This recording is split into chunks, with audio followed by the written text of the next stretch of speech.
siya guys. Ayoko na sila sakyan guys. Naawa talaga ako. Nakatali sila sa dulo-dulo. You guys decided not to ride? Yeah. Thank you. You offer? That's hard to watch. Ayun o, umiiyak yung iba.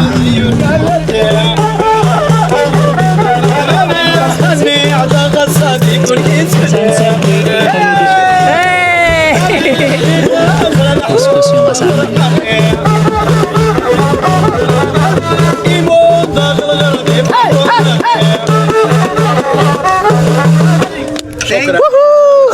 Shukran!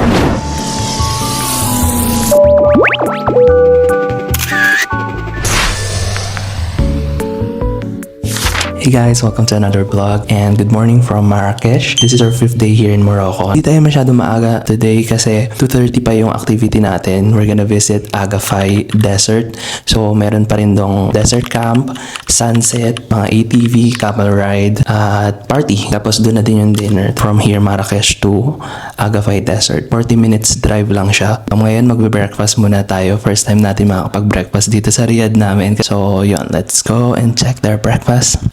Ayun guys, napakita ko na to dun sa unang vlog namin, pero sa mga hindi pa nakaka-watch, ito ang aming Riyadh.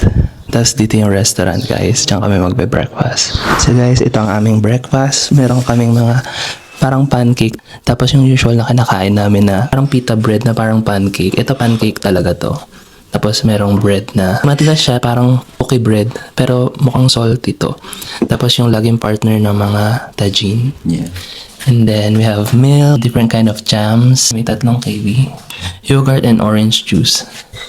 So yan ang aming, what's this? Sugar. Mga sugar pala yan. But parang wala. Ganun pala yun.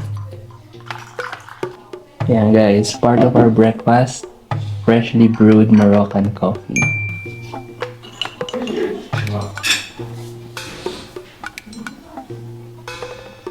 Ano kaya yung milk nila? Talagang source sa natural natural way or yung mga mga nasa groceries din?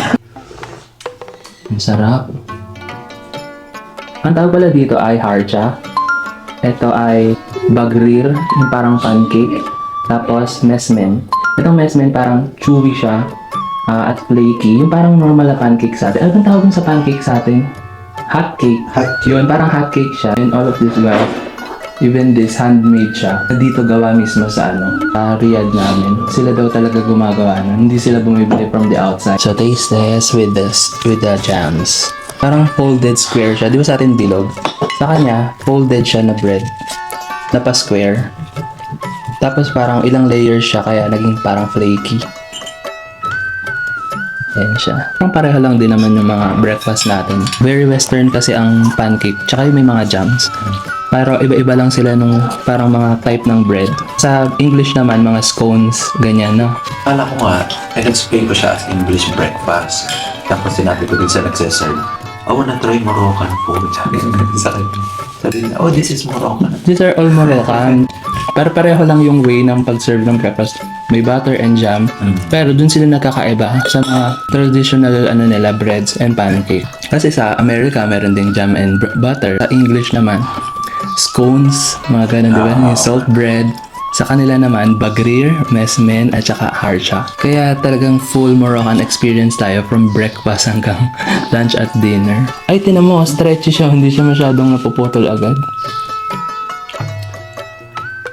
Ito naman na i-try natin. Texture test. Ayan siya. So, parang ito pala yung biscuit ng ng Morocco. Ganun yung texture niya. Crumbly. Parang ang flavor niya sesame, no? Parang sesame flavor siya. Oh. Although merong sesame seed sa taas. Pero yung loob ng bread niya, sesame din yung flavor. Traditionally, honey, olive oil, and butter lang to. Yan, pero masarap din siya i-dip sa mga coffee. Moroccan biscuit. Ang harcha. Try naman natin yung yogurt nila. Ang tawag pala sa yogurt nila is raib. Tapos iba yung texture niya. Different siya sa Greek yogurt. Mas sweet siya kaysa sa mga Greek yogurt. Ang Greek yogurt kasi parang sour. Ang Moroccan yogurt ay matamis. Tapos usually serve siya sa mga ganito talagang glass. Maliliit na glass lang. Mas madali siyang inumin kaysa sa mga typical Greek yogurt. Kasi pag Greek yogurt, makapal yung texture niya. Ito, medyo silky and liquidy.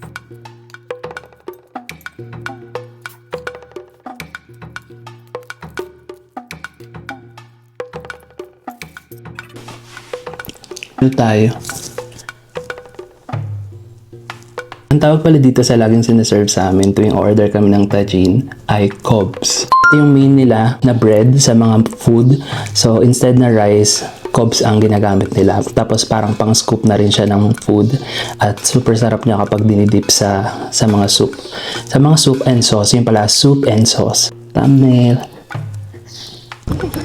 So guys, nakalabas na kami. Nandito kami sa tapat ng Kutubia Mosque kasi dito yung meeting spot papunta sa Agafay Desert. So sabi nung tour guide namin, magantay daw kami sa harap nitong White Mausoleum. Sige, pasahin natin. Lapitan natin. Wala pa naman yung tour guide namin eh. This is the mausoleum of Zahra El Kuch. Daughter siya ni Abdallah bin Masoud El Kuch. Talagang ano pa sila, 1618 AD, mga ganun pa. Super tagal na. She was known for her spiritual erudition and manifest holiness. Never married. Her mausoleum near to the Kutubia Mosque. Ayan, ito yung mausoleum niya, yung white. Tapos yung Kutubia Mosque, itong mataas na to. So, nandito na yung mga ibang bus, yung mga ibang van. Siguro doon din sila papunta. Parang pumipila dyan. Papunta sa Agafay Desert.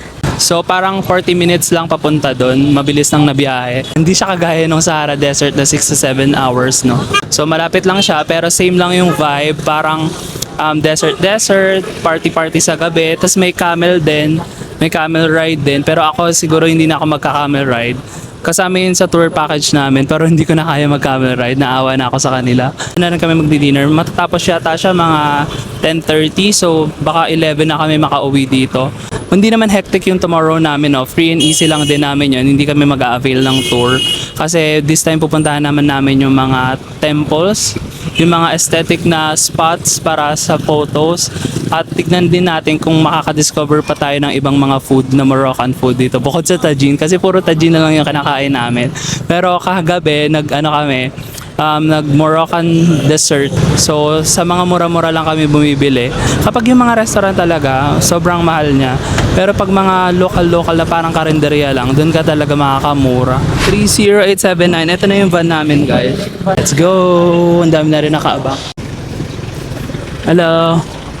Guys, nandito na kami sa van. Same lang siya nung ginamit naming van papunta ng Sahara Desert, no? So yan, naantay lang namin yung iba naming mga kasama. So konti lang yung dala namin, isang tote bag lang, tas mga konting gamit. Kasi uwian lang din naman kami hanggang 10:30 p. Hi! Good! Thank you! Guys, may dumating lang na dalawa. Tapos umalis na kami.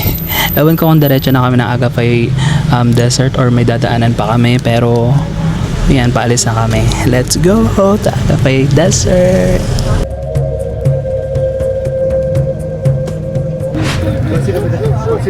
Ayun guys, nandito na kami sa spot kung saan kami mag-ride daw ng camel. Tinanong ko kung pwede ako mag-ATV, hindi daw pwede. So dito yung drop-off point namin. Ayun na sila. Yung camel ride pa lang yun, yung Agafay Desert kasi na binook namin, kasama na yung camel ride. Pero ayoko na sila sakyan guys, naawa talaga ako. Nung sumakay ako dun sa Sahara Desert, yung sa akin umiiyak. Pero sabi ko talaga, hindi ako sasakay nun, kaso kailangan talaga. Pero okay na rin yun, isang beses na subukan, pero ayoko talaga, hindi ko kaya. Kasi nung pag-uwi namin galing sa Sahara Desert, parang hindi na ako nakapag-vlog. Talagang nalulungkot talaga ako. Parang hindi ko talaga kaya yung ganong ginagawa sa camels. Parang wala silang choice. Kahit nakikita ko naman nagpapahinga sila, parang nakakaawa lang talaga na araw-araw ganun yung ginagawa nila. Although sabi naman, parang ilang thousand of years ago na rin, ganun talaga yung trabaho nila. Parang ginagawa silang pang transport, sasakyan talaga. Pero kasi iba yung syempre yung pang tourist na maya't maya meron, araw-araw meron. Tapos parang ganun lang yung ginagawa nila. Upo, maghihintay ng tourist, tas lalakad na naman, sakay-sakay lahat. Tapos nakapila. Yung iba kasi umiiyak na ganun. Kaya nakakalungkot talaga. Parang sabi ko, okay na yun. First time and last time na sasakay ako ng camel. I'm just gonna stay here.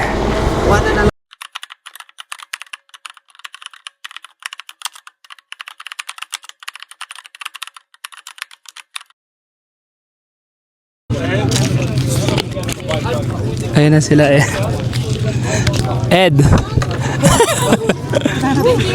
Hindi masakit.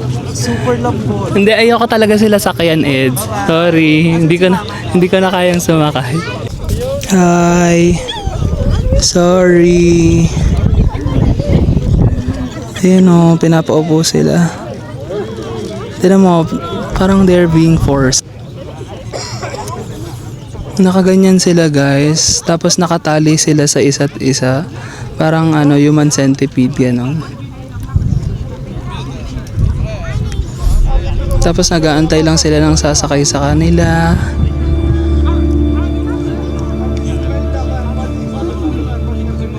Oh my God.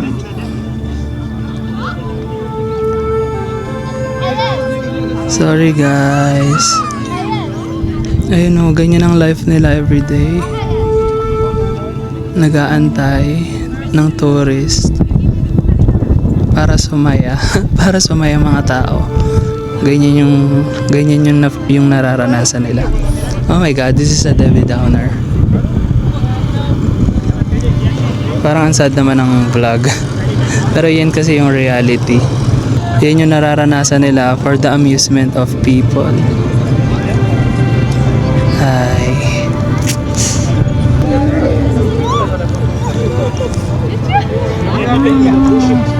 Ayun o, umiiyak yung iba. Sorry.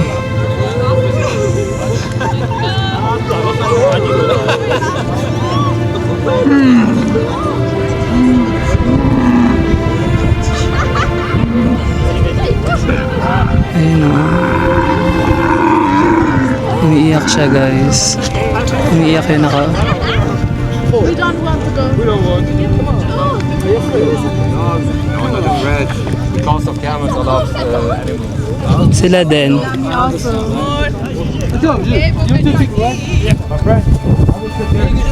You guys decided not to ride? Yeah. Thank you. You also? Yeah. It's hard to watch this. True, yeah, for the amusement of people. Oh my God. Where's the Agafai? Not here, right? Not here, no. They're just gonna ride for 15 minutes then. Look, they Yeah, don't want they're to. crying. What are they doing? Sorry. Grabe kung iisipin mo, nakakalungkot talaga yung situation nila. Ang init-init. Yung iba may cover pa yung mouth kasi siguro nangangagat. Ang dami nang umiiyak guys. Yun talaga, yan mas lalong nag-sink in sa akin.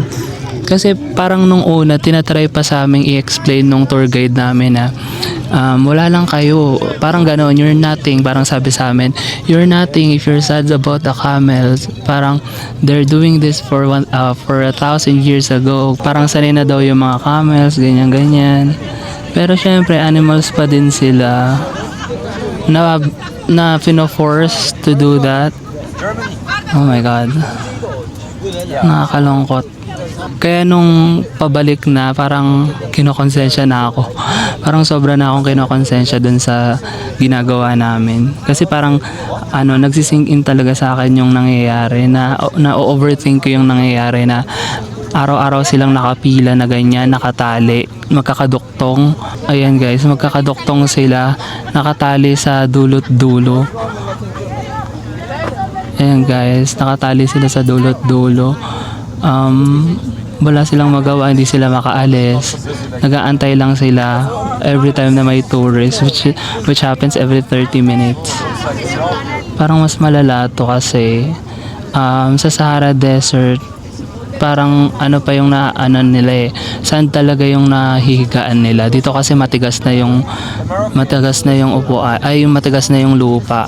Tapos doon parang maluwag, malinis. Tapos yung iba irritated na kasi umaga pa lang nag-start na sila. Tapos matatapos to ng hapon. Parang ang last niya is parang mga 5:30 or 6, ganon. Kasi ano pa dito 8:30 pa ang sunset. So ayun, nakaikot na yung iba. Ganun na naman gagawin nila. Babalik na naman sila. Mag-aantay na naman sila ng next batch ng tourists. Yung iba ayun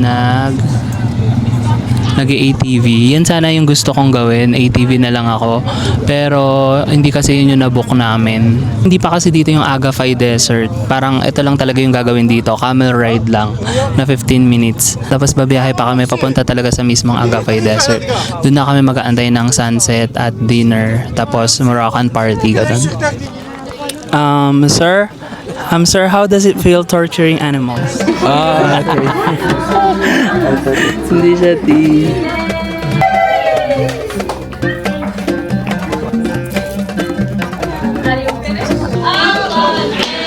Guys, nandito na kami sa loob ng isang Berber house.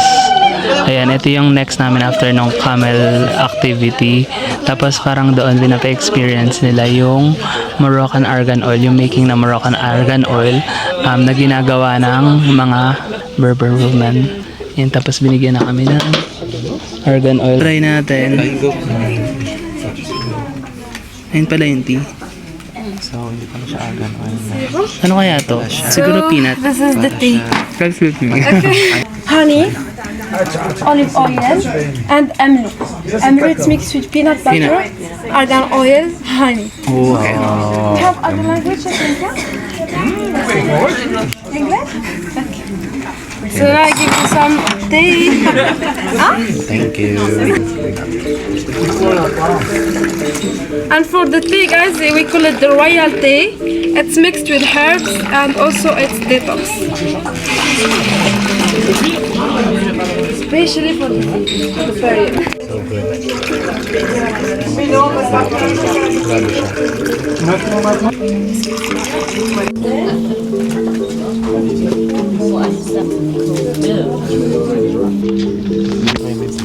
Yeah. Try natin yung argan oil with the bread. Guys, itong ganitong tradition, parang part to ng ano nila, hospitality. Lalo na yung tea, yan yung sign ng hospitality nila. Grabe yung honey, purong-puro. Super lapot.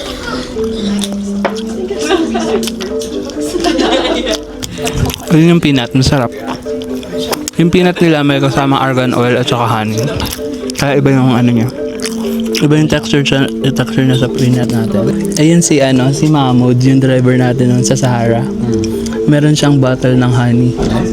Yun daw ang pinaka-healthy na honey. Sarap. Sa parang mas gusto ko yung honey. Kasi kakaiba yung honey. Tignan mo, grabe naman yung consistency ng honey. Try ko nga. Na-try ko na kanina. Ang sarap. So guys, I give you some argan fruit. So Tachik, je vais te donner quelques fruits secs d'argan pour Tachik. C'est un cadeau. Voilà. Mais c'est pas pour manger, ok? It's not for eating. Okay. Yeah. And Thank you. okay, so guys, you can see. Yeah, this is the fruit of argan. Fruit of So argan. if you can do it to remove this stuff like this, or leave like this. Naging ano siya. Ganito siya, guys. Bakit parang ano yung akin? Okay, so, guys, Dark. if you Mine went bad. you did a good job. It's very hard. You can't take another one. Good Yeah, one. yun pala yun. Take some. Yun yung kay Tito maganda. And for you. Yeah, thanks. Ayun o, isang kamay lang pala. Ganito lang siya. Ganito yung totoo. Ganito yung totoong maganda. So guys, you can see we have the nut and we have the shell or la nut. You can see how we break it. Oui, on casse le magie, c'est bon? Ganun nila binibreak. We break it stone. to get the small element like this, or the seeds inside. Lagi almond. Almond like. Like No, almond. it's not for eating, guys. No, it's not for manger. So you can see, guys, the seeds. Oh, So this Ganun is pala yun. argan. that's argan. pag na-break siya. For break it by hand, it's possible. Impossible to break it by hand. We need to break it by stone. Yeah. So guys, with this almond, we make oil, or we make two types of oil. On va fabriquer avec des amandes, on va fabriquer deux types d'huile, que ce soit l'alimentaire ou bien le cosmétique. We make the edible one for eating or the cosmetic one. Okay? So I give you to see the difference of the two. You Yeah. can see this one is almond roasted before. This one to make the edible oil. Ça, c'est pour Roasted. fabriquer l'huile alimentaire. Kapag roasted daw, edible. Pour allumer la peinture. Okay? Yeah. To get the bitterness of oil, we need to roast it before. Okay. Okay? But for the cosmetic one, we don't roast them to take the vitamin of Yeah. oil. Pour rester les bénéfices et les vitamines, faut pas griller les amandes de cosmétique. It's possible. And after, guys, we take the almond, we put it inside a blender and we crush it like this. Après, on l'écrase comme les dames. Yeah. And traditionnellement là. After when we crush it, we have two liquid. You can see the liquid. We mix liquid with warm water. On mélange liquid avec un pot de liquide pour séparer le huile, to separate the oil. After we take oil to make the product cosmetic, on apprend l'huile pour fabriquer les produits cosmétiques. And we have this one. You can see, guys, this is the rest or the left of for the rest of the liquid. With this one, we make other products like black soap, normal soap, for exfoliating, for body, for pigmentation, or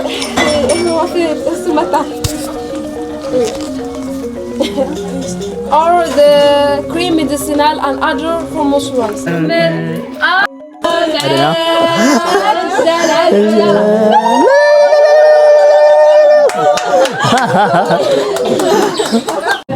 Guys, ito yung cactus oil. Ito daw yung natural Botox. Parang gusto kong bumili nito. Tapos 2 drops lang siya every week. Ganun siya ka-concentrated. Ayun guys, ito yung bibilin ko. Yung natural Botox. Ano siya? Cactus oil. 250 dirham siya. Ito yung labas ng Berber House, guys. Diyan yung demonstration ng products. Tapos din yung CR. Medyo makaluma siya, pero meron namang toilet bowl. So, ayan guys. Ito may mga meaning yung mga symbols na yan. Yung turing nila sa mga kababaihan dito ay artist. Kasi sila yung gumagawa ng mga products. Yung mga woven products, tsaka yung mga nagagawa nilang cosmetics para pang export nila.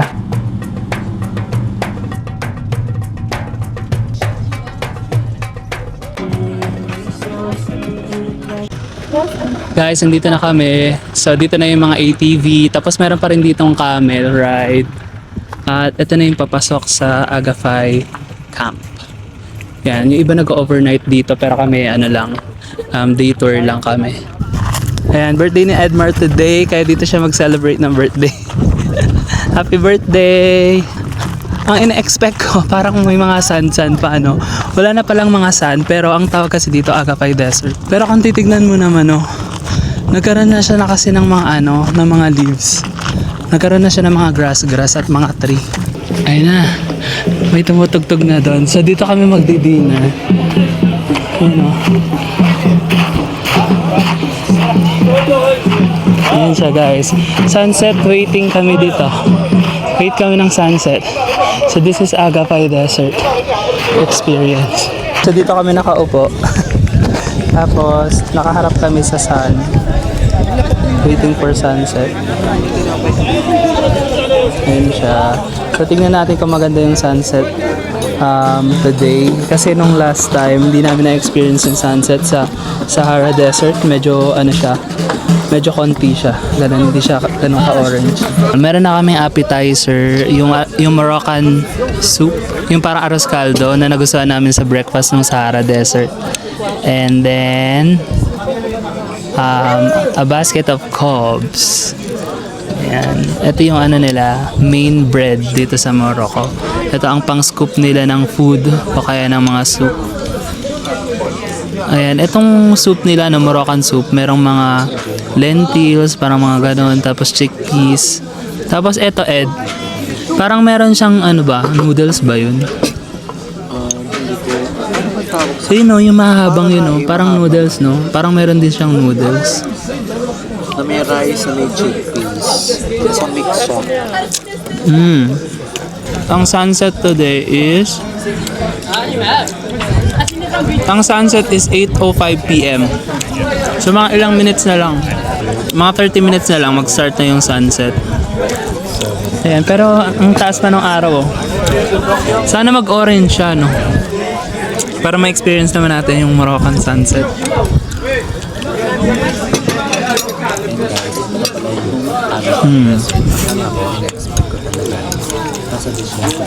Super thick nung sauce.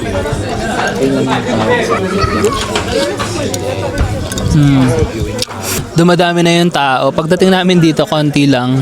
Pero ngayon, dumadating na yung mga ibang groups na sumunod sa amin. Sila din yung mga nagka-camel ride kanina. Tapos dito sa side na to sa harap namin, sineserve na yung mga main dish. Tagine of course. Pero hindi ko alam kung anong klaseng tagine yung sineserve nila. Parang siya yung chicken tagine na may vegetable siguro. Kasi nakikita ko may mga vegetables yung taas. Parang ang sarap ng salt dito. Ang sarap. Couscous tagine. Couscous Moroccan tagine. Ayun pala yun. Yun pala yung main nila. Kasi sabi ko kanina, may vegetable. Pero kasi pag yung chicken vegetable tagine, punong-puno ng vegetable yung taas. Pero ito kasi couscous yung kasama niya. Couscous! Couscous Moroccan. Yeah. It's good. Vegetables, tapos mga sesame. Tapos meron siyang sauce. Siguro sesame sauce din yan. Pero mga vegetable din yan. Walang meat or chicken. Siguro yung nasa ilalim ng couscous, yung meat. Kaya malalaman natin. For sure chicken yan. Pero malay mo, yan na yun. Pero guys, hindi mainit yung ano. Yung pot nila, hindi masyado mainit. Parang wala kasi chinek ko yung kabilang table. Wala. Kaya talaga, ang mamimiss ko talaga dito sa Morocco, yung Adam snack. Kasi pag sinerve no, uusok talaga. Pero let's see, tignan natin, baka naman masarap. So tignan natin kung anong laman niya, guys. Couscous lang. Couscous lang siya, guys. Oh, ibig sabihin, kasama na sa binayaran natin to, no? Kasi hindi naman ganun ka-expensive yung ganito kasi wala siyang kasamang meat. So ano lang siya, gulay lang siya. Ayun, couscous. Uy, pero ang sarap nito. Masarap lagi yung gulay nila. Yung gulay, no? Ibig sabihin, nasagot na yung tanong ni Edmar kung kasama daw yung meal namin sa binayaran o magbabayad pa kami. Kasi dun sa Sahara Desert namin, nagbabayad kami. Pero ito, na-confirm namin kasi dalawa lang yung sinerve sa amin. Tapos hati-hati na kami. Tapos couscous lang siya, wala siyang meat. So feeling na namin, kasama na yun. Wala kaming lunch guys, di kami nag-lunch. Ang breakfast pa namin yung kanina, yun na yung last meal namin. Tapos parang bumili lang pala ako ng parang pomegranate na juice dun sa souk market. Tapos yun na yun. Ito na yung pagkain namin. Tapos wala pang meat yung dinner, no? Kakain pa kami mamaya pag uwi. Kasi for sure magugutom kami. This is vegetarian diet today. Hindi, pero ang sarap din ito, no? Masarap din siya talaga. Kahit malamig na, masarap siya. O dahil wala tayong kain. Masarap talaga siya. Masarap talaga siya. Yan, couscous na walang meat. Pero masarap siya, masarap naman. Ay, ayan pa pala.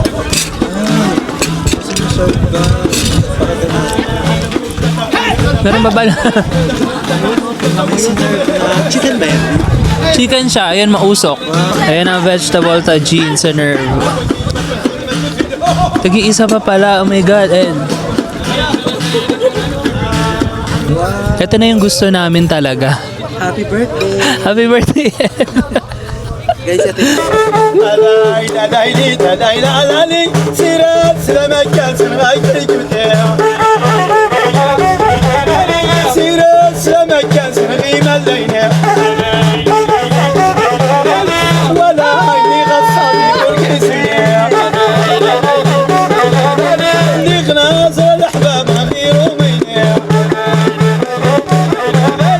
ومرحبا ما يدي من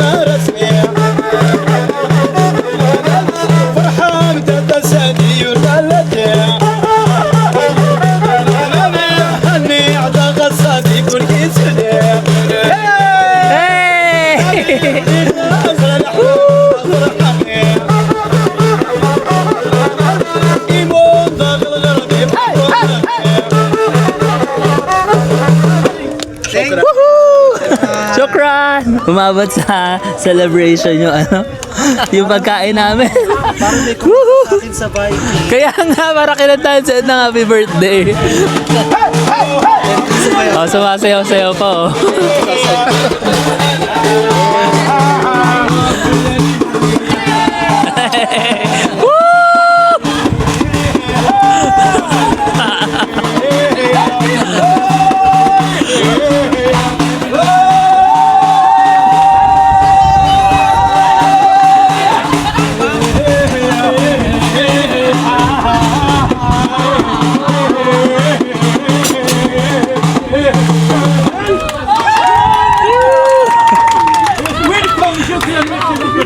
Okay guys, take 2 ng ano namin. Agafay dessert dinner. Meron pala siya guys. Meron pala siyang meat na chicken vegetable. Taji na yan. Ang sarap talaga. Well seasoned siya. Super dami niyang spices. Kaya ang sarap-sarap. Na hindi overpowering yung mga spices niya. Guys, ang sarap. Umiikot yung mga Moroccan musician. Tapos kakantahan nila bawat table. Doon na sila oh. Ang saya kahit dalawa lang sila May sinaserve na naman sila guys. Cobs at tea. Thank you Hayes. Thank you. Thank you. Shukran. So ito, the Moroccan tea. Oh wow. What do you call this? This cake. Cake, okay. This is a cake. Sarap. Ganito yung binigay din sa atin last time. So, tingnan natin kung magbabayad pa tayo dito sa meal natin. Kasi, pero okay naman. Ito na rin yung dinner natin. Too good to be true. Sarap. Pwedeng dalian natin kumain para Pero ang sarap lang mag-chill-chill dito. Chill vibes. Siguro mga less than 10 minutes na lang. Lulubog na yung araw. Medyo mataas pa siya ng konting-konti lang naman ngayon. Kasi meron pa rin mga mountains dito eh. So dun siya lulubog. So guys, it's currently 8:04. Ganyan lang yung sunset niya. Pero okay na rin naman. Masaya yung vibe dito. Parang resort vibe siya.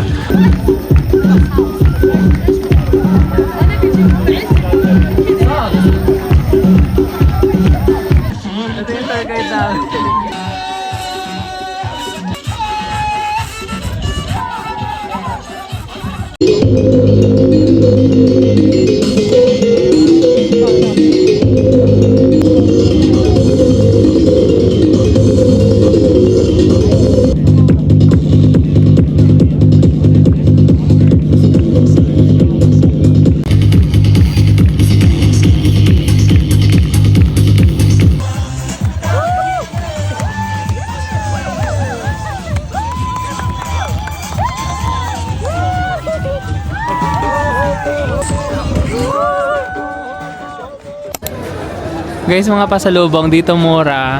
Dito sa May Square sa Jama Elfna. So, baybayin mo lang yung parang Divisoria. So, meron dito mga souvenir na parang na 5 dirhams lang, 10 dirhams. Tapos parang gusto kong bilhin to. Yung camel na may nakalagay Morocco. Ano lang siya, 10 dirhams. So, sino kaya? Ang cute. May malalaki, mga 60 dirhams naman yan. Yung maliit lang sa akin. Yan, para ilalagay ko dun sa collection ko ng mga keychain ng mga travel. So, sino ba? Parang ito. Yan. Siya na lang. Ito naman guys, 10 dirhams lang.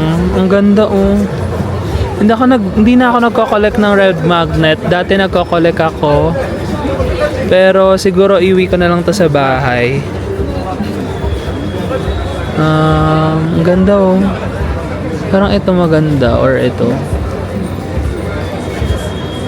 Ito yung mapa ng Marrakech. Tama ba? Parang ito ako. Para kita yung yung mausoleo. Pero ang ganda ng loob nito. Mas maganda yung loob niya. Parang mas gusto ko kasi yung gantong kahoy, yung puti. Pero gusto ko yung gantong design. Ito na. Ito guys, yan. Sa 20 dirhams for both. Ah, 20. 20, okay. Thank you. Thank you. Small bag? Yep, please.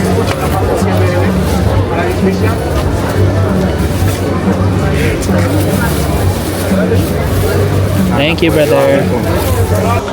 That one is the name for this. Yeah. The same real one. Oh, okay. It's okay? Yep, thank you. Problem, brother. Guys, dito yung square sa Jama Elf na. Yung mga kainan, mga street food, ganyan, tas mga performances. Tapos yung sinasabi kong murang bilihan ng mga souvenirs, yung mga 10 dirhams lang, yung iba pa merong 5 dirhams. Katabi lang nitong building na to. Diretsoin nyo lang dito. Yan, puro mura na dyan. Dyan yung mga... Pero mostly fixed price na, pero mura na siya. Hindi na siya times 3 na price. So mga mura dyan pag gusto nyo bumili ng souvenir. Yan, katabi na nito yung mga kainan na may rooftop, mga roof deck, pag mga sunrise, sunset, gano'n.